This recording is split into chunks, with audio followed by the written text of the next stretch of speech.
History Month, Girls Inc. of Greater Atlanta is celebrating some of the best among us, the sheroes and change makers in our community, women who show us what it means to be strong, smart, and bold. This Women's History Month movement is brought to you by Destiny Financial Group.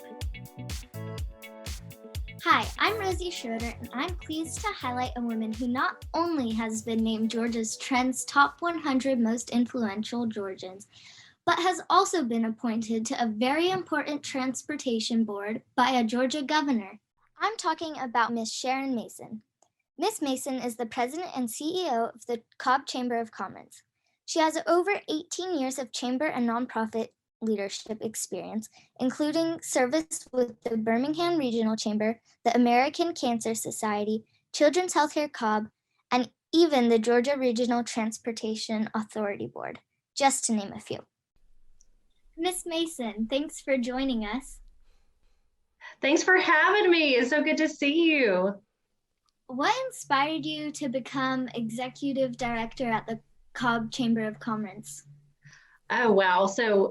Well, it's kind of a long story. I know starting when I was younger, I just got a lot of different experience and just took advantage of any leadership role, you name it. When I was your age, of things like yearbook staff and anything I could volunteer with and get involved in. And then going into college, I majored in communications, which is pretty broad. And so still did not know exactly what I was going to do. But I think the biggest benefit was got some internships that gave me a broad range of experience so I could try out some different things and match, passion and interest, and actually ended up working after college at the Birmingham Chamber and just loved it. I just fell in love with the industry because you really get to make a big difference. You're creating new jobs and making a big impact to the community and working with so many partners.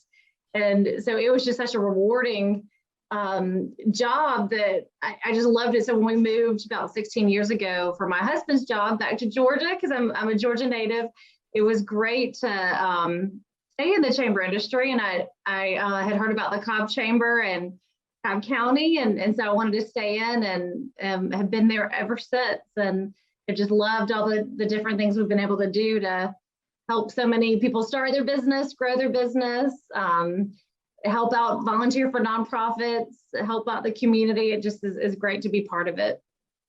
Who inspired you when you were in middle school? Oh, wow. Well, a lot of people inspired me. So my mom and dating back, my grandmother had actually passed when I was in middle school, but I still have very vivid memories of her. And she died when I was in elementary school. But my grandmother and both my mom, I think both had a very similar mindset of,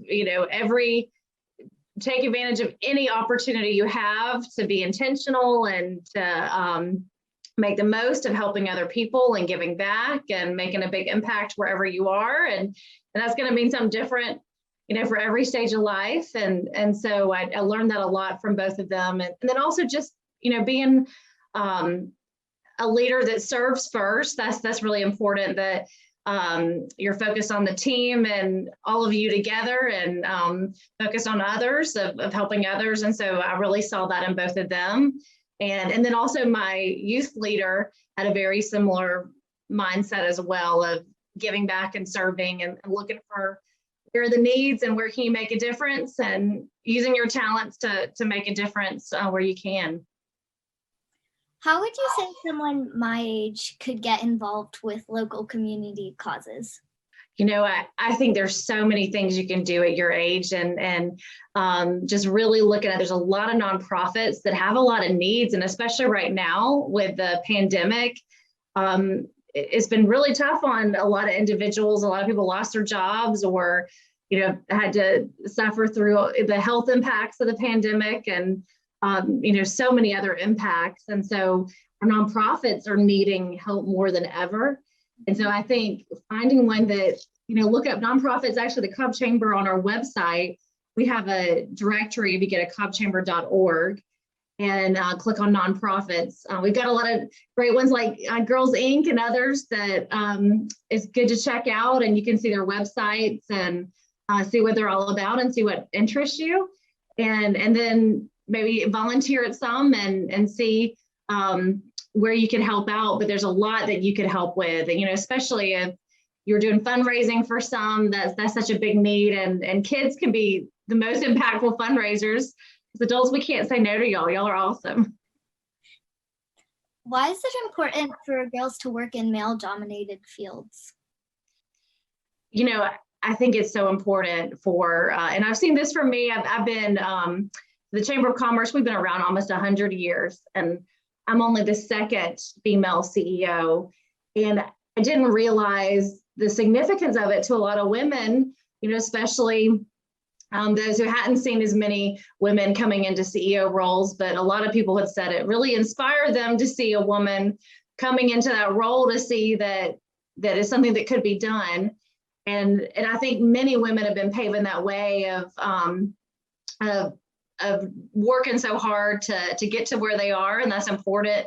You're working hard to get to where you want to be. But as more women are taking on leadership roles, then that's going to help other people see themselves there as well. And I'm seeing that across the county, and across the country as well. A lot more women are taking those leadership roles.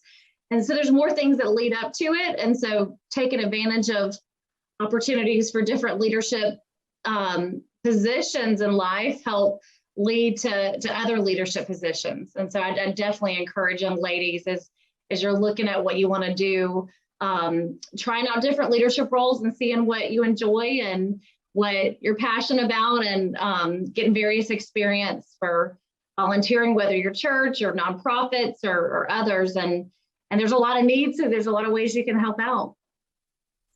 If you could talk to your 13-year-old self, what would you say? I love it because I also have a daughter who's almost 13, and I love her. I'm just so blessed that she's my daughter, and just getting to see her and how she's thriving and all the great things, and getting to see young ladies like you, Rosie, is such a blessing. And so if I had to tell my 13-year-old self, I would say, don't see any challenge or anything that you may think is a hardship or negative, because it's going to happen. There's going to be tough times.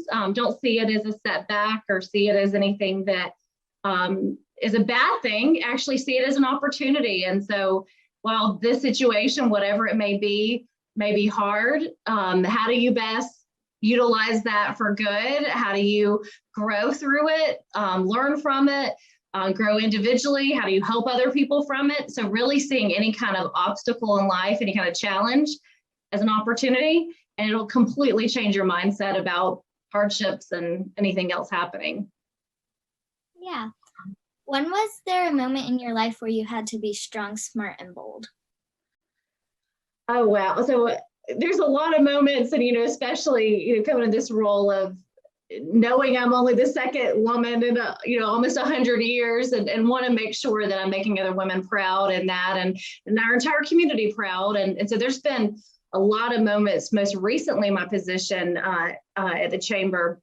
And I would say with the pandemic happening a year ago, about a year ago this time, the world pretty much fell apart with the pandemic and shut down. And none of us had ever seen this. And there hasn't been any type of pandemic in 100 years, and it was very different 100 years ago. So there was no playbook to figure out how do we do this. And so it was like we were building the airplane as we were flying, and we were trying to figure out how do we best help. And so what was happening was we went from beginning of the year, everybody was doing great and visiting businesses and spending money and helping the local economy. And then the pandemic hit and everything shut down. And you can imagine all the phone calls I got from business owners and people in the community that people were losing jobs, and it was hard, and they didn't know how they were going to put food on the table for their family, or, businesses, they were shut down and they were going to have to close. And it's something they had put so much time and their savings into, and now they were having to be shut down. It was really tough. And so immediately it was like that thing I said earlier of don't look at a challenge, because initially, of course, it was frustrating and thinking about how hard it was for everybody and what was happening with the pandemic. that I had to take a step back and say, you know what, we've got to use this as an opportunity for us to come together, bring the community together, and let's work on initiatives. Let's work on ways that we can help and focus. And so we've done a lot of things as a result. We distributed $50 million in small business grants. We started all the business recovery webinars, just support resources every step of the way, a lot of different strategies that would help different organizations and individuals through the time. And I know a lot of people said what we provided over the last year was just the boost they needed to make it through. And I'm so glad to hear that. And it did take that mindset of saying, okay, this is really hard for everybody, but we've got to turn it around and use it as this is a gift so that we can make the most of this to help everybody. And that's how you have to see it. Ms. Mason, thank you for your time. You are indeed strong, smart, and bold. Well, thank you for having me, Rosie. It was so good to see you and so proud of what you're doing. I know you're going to do great things and just can't wait to hear about them. And just appreciate all you're doing for young ladies. You're inspiring young ladies and that'll go after you. And so just keep it up. You're awesome. Thank you. Girls Inc. of Greater Atlanta is able to provide great programming and resources because of our kind donors and sponsors. This Women's History Month moment is made possible thanks to our friends at Destiny Financial Group. Thank you, Rosie, for leading such an amazing interview with Ms. Mason. We love supporting smart young women like you. I'm Troy Young. I'm the president and founder of Destiny Financial Group. Destiny Financial Group is an independent financial planning and advisory firm in Atlanta, Georgia. For over 15 years, we've been helping our clients live the best life possible by designing and implementing customized financial plans and strategies. Our purpose is for our clients to hit a financial home run. By home run, we mean for them to cover all 5 bases of a comprehensive financial plan.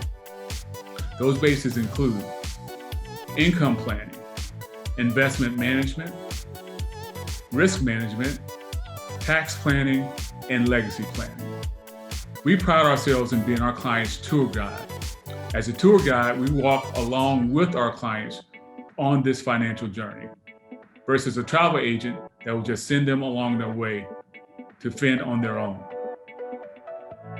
Destiny Financial Group is proud to support Girls Inc. of Greater Atlanta because of the difference that they're making and have made in the lives of young women throughout the Metro Atlanta area and ultimately the entire world. As a husband, a father, a son, and a brother, I know I would not be the man that I am without strong, smart, and bold women in my life. Girls Inc. of Greater Atlanta is taking a 360-degree approach in developing young women between the ages of 5 and 18. I believe the seeds planted in this organization will reap a harvest that will ultimately change the landscape of Atlanta and the entire world. This concludes the first season of the Girls Lead the Conversation talk series for Women's History Month. We hope you enjoyed it. Please continue to stand with us in supporting this phenomenal organization that inspires girls to be strong, girls to be smart, and girls to be bold. To learn more about Girls Inc. of Greater Atlanta, check us out online.